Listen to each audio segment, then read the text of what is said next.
Diyos ng lahat ng papuri, sa kaitaasan siya'y papurihan, ngayon at magpakailanman.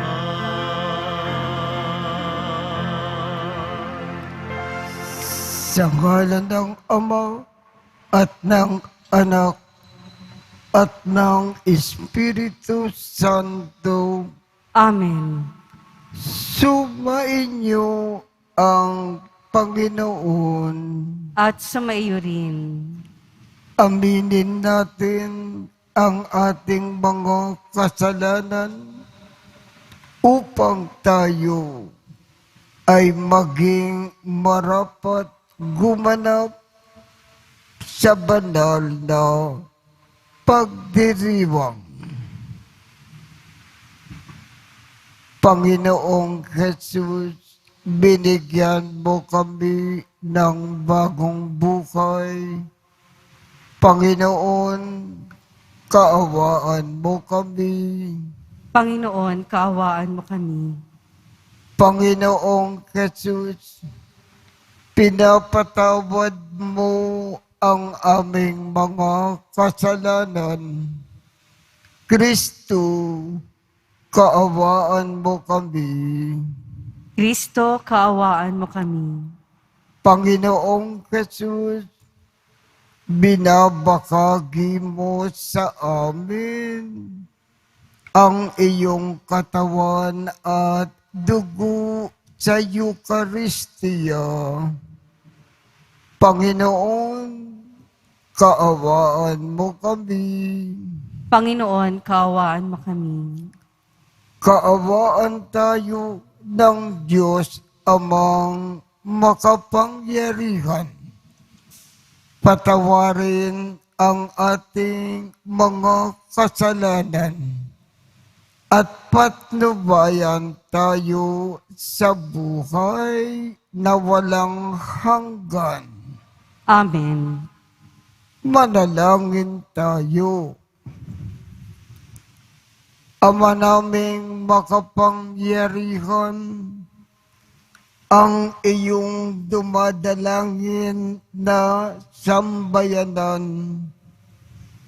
ay matapat mo nawang lingapin at subaybayan upang makita namin ang dapat gampanan.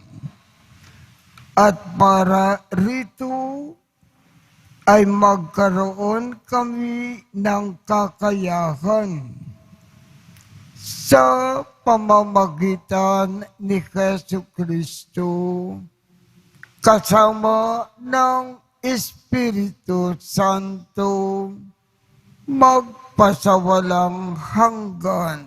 Amen. Pagbasa mula sa unang aklat ni Samuel. Sa lipi ni Benjamin ay may isang mayamang lalaki na ang pangalay Cis. Siya'y anak ni Abiel at apo ni Zeror, na anak ni Becorat at apo naman ni Apia.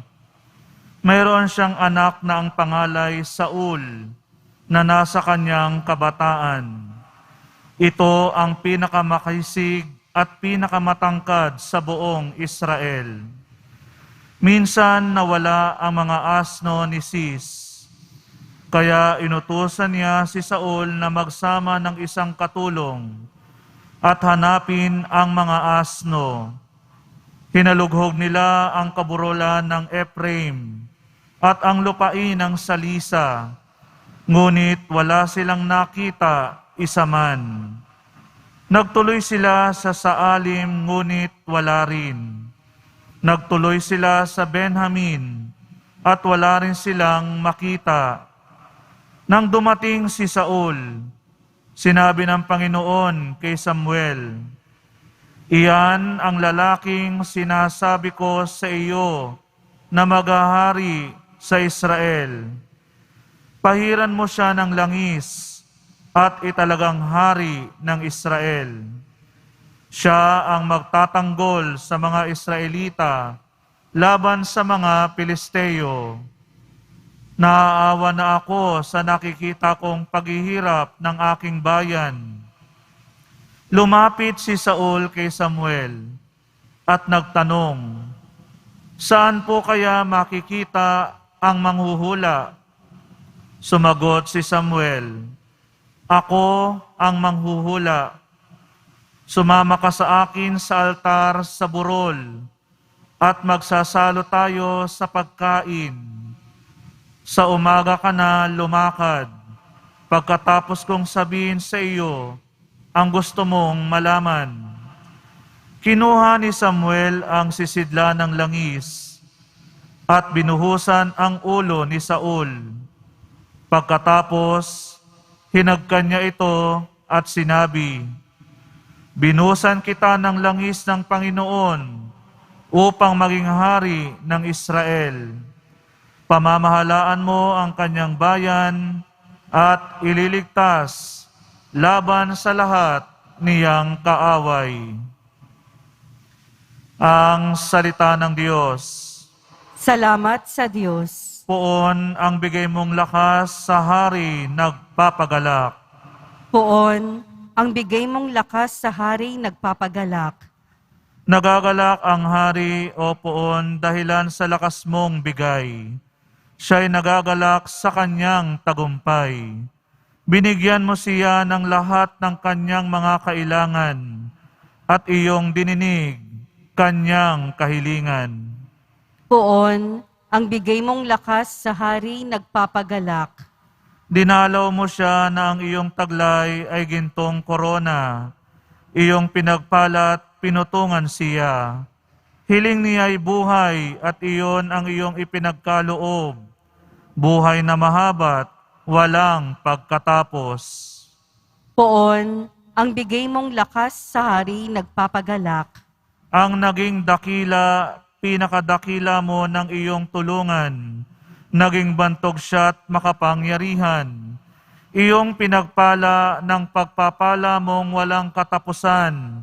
Nagagalak siya sa iyong patnubay. Poon, ang bigay mong lakas sa hari nagpapagalak.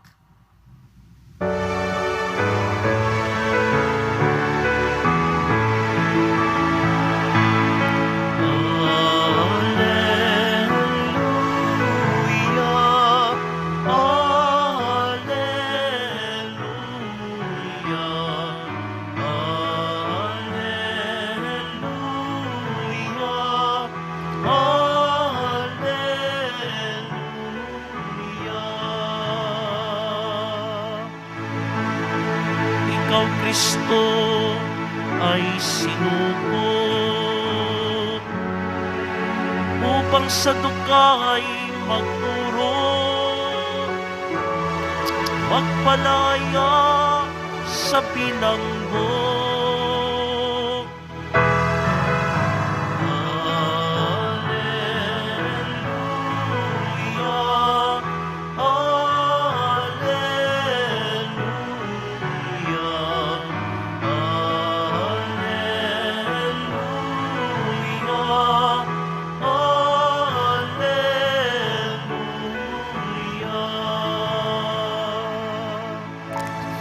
Sumainyo ang Panginoon.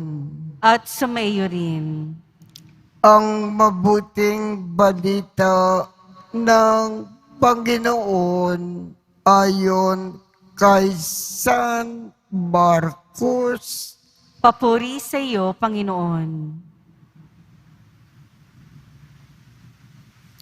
Noong panahong iyon, muling pumunta si Jesus sa baybayin ng lawa ng Galilea. Sinundan siya ng napakaraming tao at sila ay tiniruan niya. Nagpatuloy siya sa paglakad at nakita niya si Levi na anak ni Alfeo. Nakaupo sa paningilan ng buwis. Sinabi sa kanya ni Jesus, "Sumunod ka sa akin."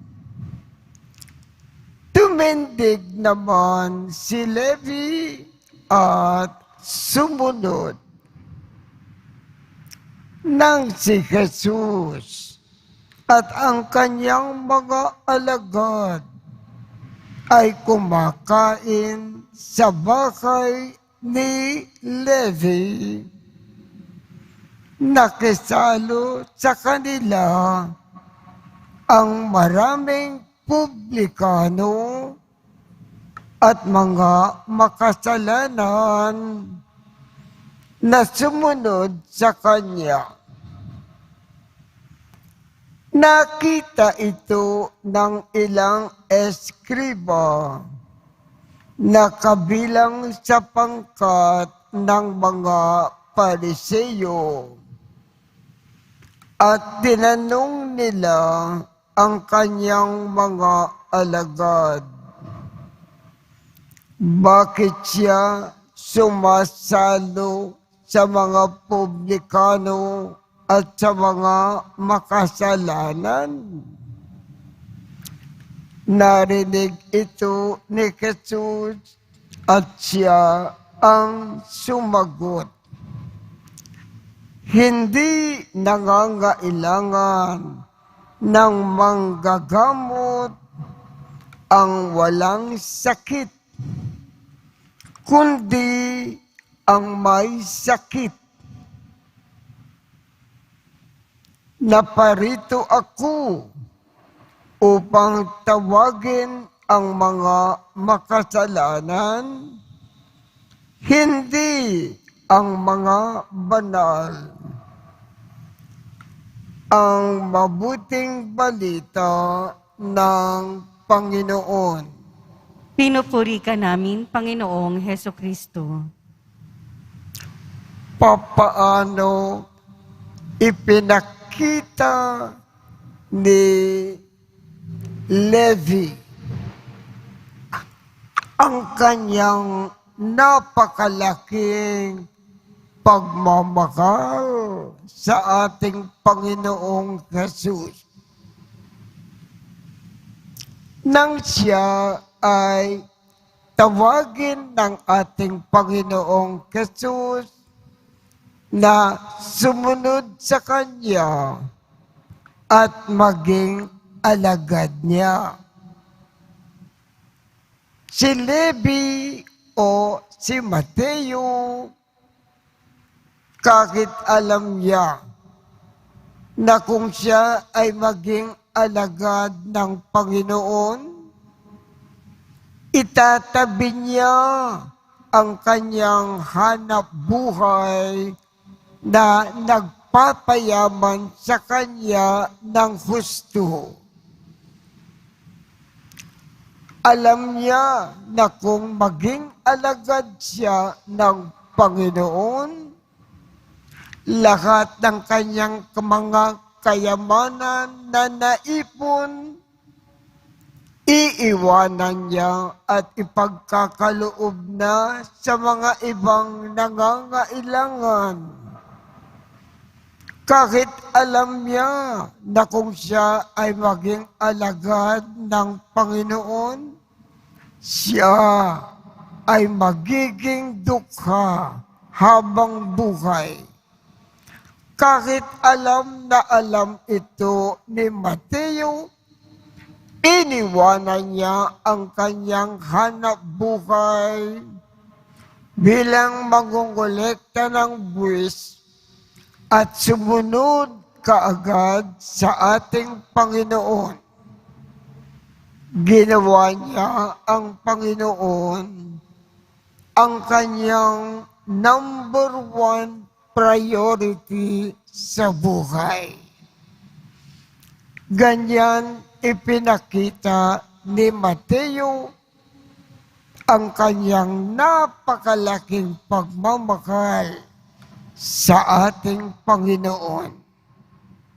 Sana, katulad ni Mateo, gawin natin ang Panginoon ang ating number one priority sa buhay. Itabi natin ang lahat na makakasagabal sa ating pagiging malapit sa ating Panginoon.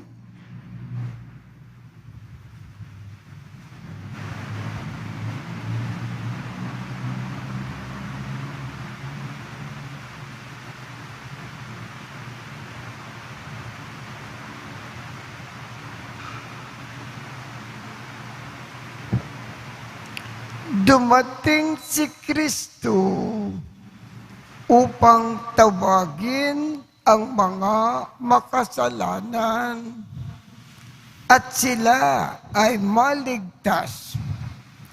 Ang ating tugon, banal na manggagamot, hipuin mo kami. Banal na manggagamot, hipuin mo kami. Ang ating simbahan naway makita bilang mapagpagaling na tahanan ng mga mahihina at mga makasalanan. Manalangin tayo. Banal na manggagamot, hipuin mo kami. Ang mga nasa pampublikong tungkulin, naway isakatuparan ng malinis at tapat ang kanilang mga gawain. Manalangin tayo. Banal na manggagamot, hipuin mo kami. Ang mga nagtalaga ng kanilang sarili sa Diyos, naway ibuhos ang kanilang buhay sa Diyos at sa simbahan. Manalangin tayo.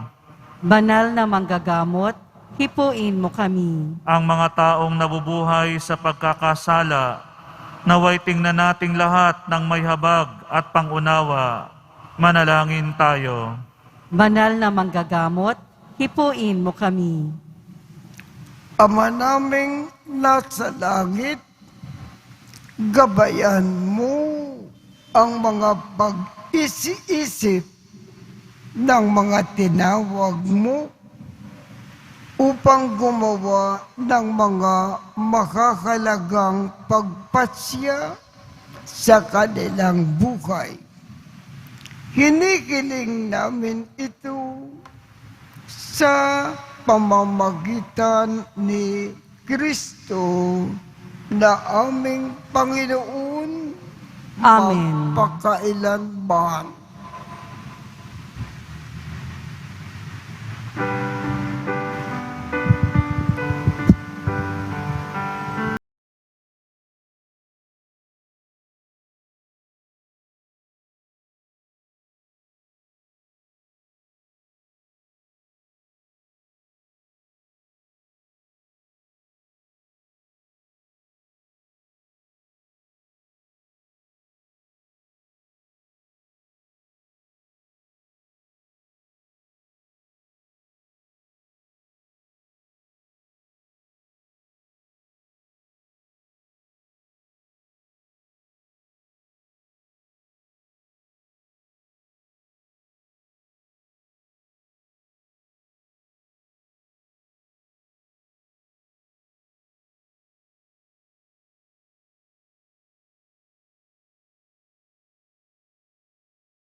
Manalangin kayo upang ang pag-aakin natin ay kalugdan ng Diyos amang makapangyarihan. Tanggapin nawa ng Panginoon itong paghahain sa iyong mga kamay, sa kapurihan niya at karangalan, sa ating kapakinabangan at sa buong sambayanan niyang banal. Ama naming lumikha, ang pag-aakin na ito ng iyong sambayanan ay iyong marapatin ngayon na paunlakan. Pakundangan dito, mapasa amin nawa ang iyong kabanalan at ang masugid naming dalangin ay iyong pagbigyan. Sa pamamagitan ni Jesucristo, kasama ng Espiritu Santo, magpasawalang hanggan. Amen. Sumainyo ang Panginoon. At sumaiyo rin. Itaas sa Diyos ang inyong puso at diwa. Itinaas na namin sa Panginoon. Pasalamatan natin ang Panginoong ating Diyos. Marapat na siya ay pasalamatan. Ama naming makapangyarihan, tunay ngang marapat na ikaw ay aming pasalamatan sa iyong paglingap at kaganda kang loob. Ang tao ay nilikha mo at pinangangasiwa sa sansinukob. Sa hangad mo na siya ay iwastong lubos, siya ay pinagdusa mo sa kanyang pagtalikod. Sa iyong paggiliw, iyong ipinakintulot na makabalik siya sa pamamagitan ni Kristo Jesus. Kaya kaisa ng mga anghel na nagsisiawit ng papuri sa iyo nang walang humpay sa kalangitan. Kami ay nagbubunyi sa iyong kadakilaan. Santo, Santo, Santo, Panginoong Diyos ng mga hukbo, napupuno ang langit at lupa ng kadakilaan mo, o sana sa kaitaasan. Pinagpala ang naparirito sa pangalan ng Panginoon, o sana sa kaitaasan. Ama naming banal, ikaw ang bukal ng tanang kabanalan. Kaya't sa pamamagitan ng iyong Espiritu, gawin mong banal ang mga kaloob na ito upang para sa amin ay maging katawan at dugo ng aming Panginoong Jesucristo. Bago niya pinagtiisang kusang loob na maging handog,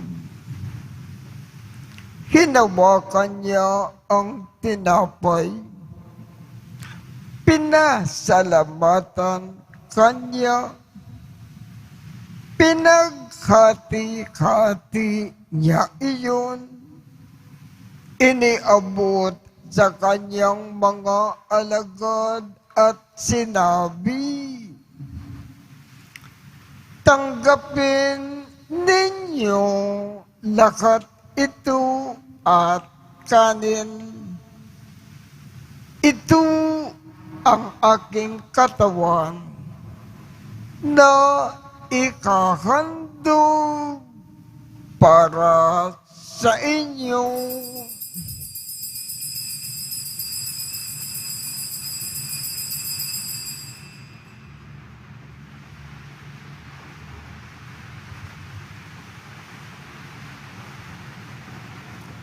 Gayon din naman, noong matapos ang hapunan, hinawakan niya ang kalis, muli kanyang pinasalamatan, iniabot niya ang kalis sa kanyang mga alagad at sinabi, tanggapin ninyong lakat ito at inumin. Ito ang kalis ng aking dugo ng bago at walang hanggang tipan. Ang aking dugo na ibubuhos para sa inyo at para sa lahat, sa ikapagpapatawad ng mga kasalanan.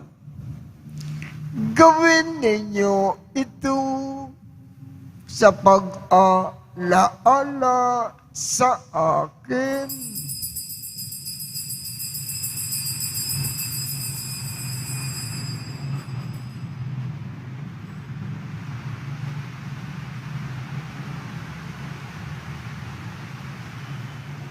Ipagbunyi natin ang misteryo ng pananampalataya.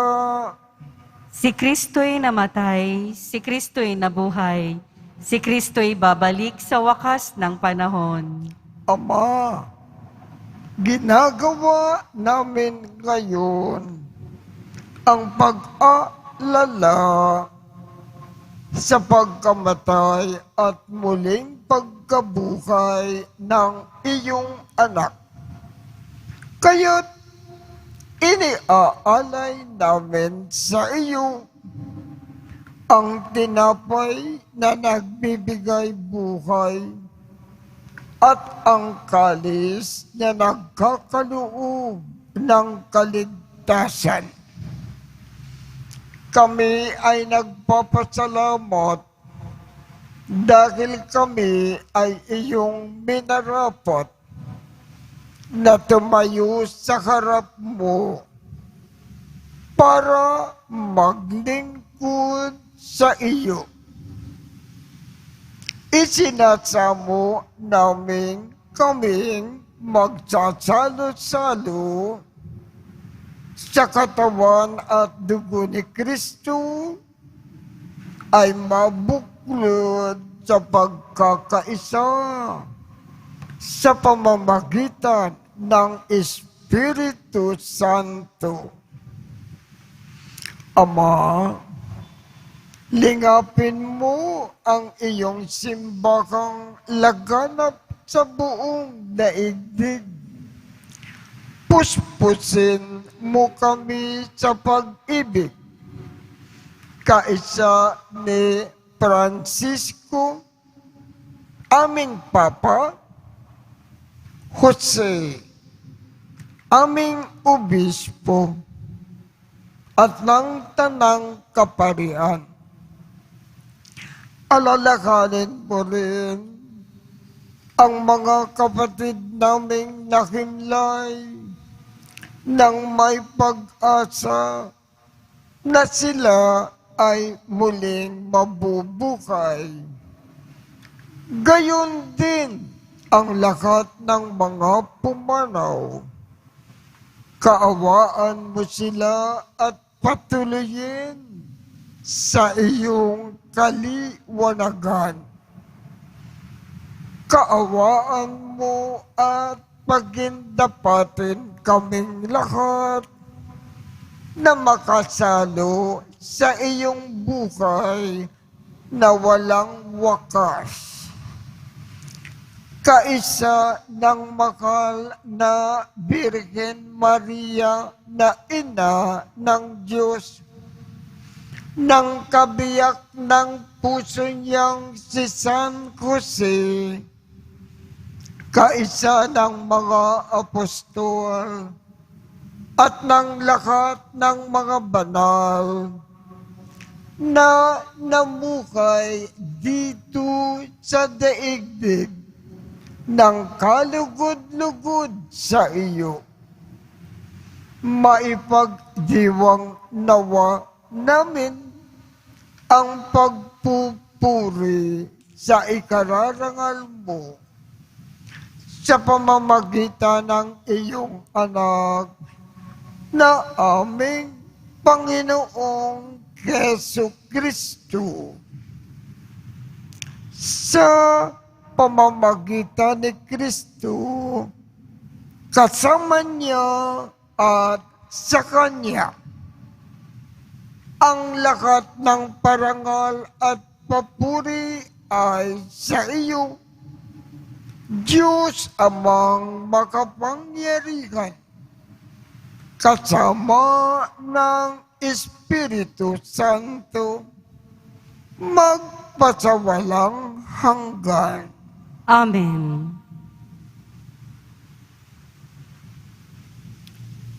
Sa tagubilin ng mga nakagagaling na utos at turo ni Jesus na Panginoon natin at Diyos, ipakayag natin ng lakas loob. Ama namin, sumasalangit ka, sambahin ang ngalan mo, mapasa amin ang kaharian mo, sundin ang loob mo dito sa lupa para nang sa langit. Bigyan mo kami ngayon ng aming kakanin sa araw-araw at patawarin mo kami sa aming mga sala para ng pagpapatawad namin sa mga nagkakasala sa amin. At huwag mo kaming ipahintulot sa tukso at iadya mo kami sa lahat ng masama. Kinikiling namin, Ama, iadya mo kami sa lahat ng masama. Pagkalooban mo kami ng kapayapaan sa araw-araw. Iligtas sa kasalanan at ilayo sa lahat ng kapahamakan. Samantalang aming pinananabikan ang dakilang araw ng pagpapakayag ng tagapagligtas naming si Jesu Kristo. Sapagkat iyo ang kaharian at ang kapangyarihan at ang kapurihan magpakailanman. Amen. Panginoong Jesu Kristo, sinabi mo sa iyong mga apostol, kapayapaan ang iniiwan ko sa inyo. Ang aking kapayapaan ang ibinibigay ko sa inyo. Tungkayan mo ang aming pananampalataya at huwag ang aming mga pagkakasala. Pagkalooban mo kami ng kapayapaan at pagkakaisa ayon sa iyong kalooban, kasama ng Espiritu Santo, magpasawalang hanggan. Amen. Ang kapayapaan ng Panginoon ay laging sumaiyo. At sumaiyo rin. Magbigayan tayo ng kapayapaan sa isa't isa.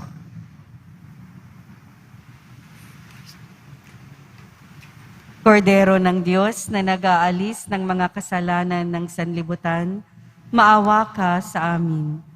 Kordero ng Diyos na nag-aalis ng mga kasalanan ng sanlibutan, maawa ka sa amin.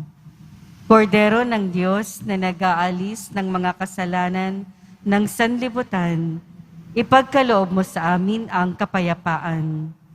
Ito ang kordero ng Diyos. Ito ang nag-aalis ng mga kasalanan ng sanlibutan. Mapalad ang mga inaanyayahan sa kanyang piging. Panginoon, hindi ako karapat-dapat na magpatuloy sa iyo, ngunit sa isang salita mo lamang ay gagaling na ako.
Manalangin tayo.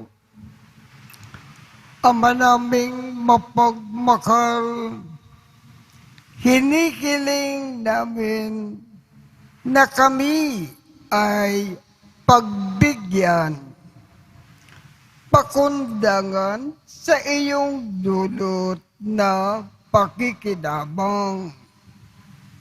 Ipagkaloob mo na ikaw ay aming paglingkuran sa pamamagitan ni Jesucristo kasama ng Espiritu Santo magpasawalang hanggan.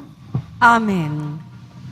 Sumainyo ang Panginoon At sumaiyo rin. at pagpalain kayong lahat ng makapangyarihang Diyos, Ama, Anak, at Espiritu Santo. Amen.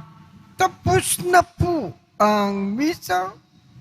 Humayo tayong mapayapa. Salamat sa Diyos.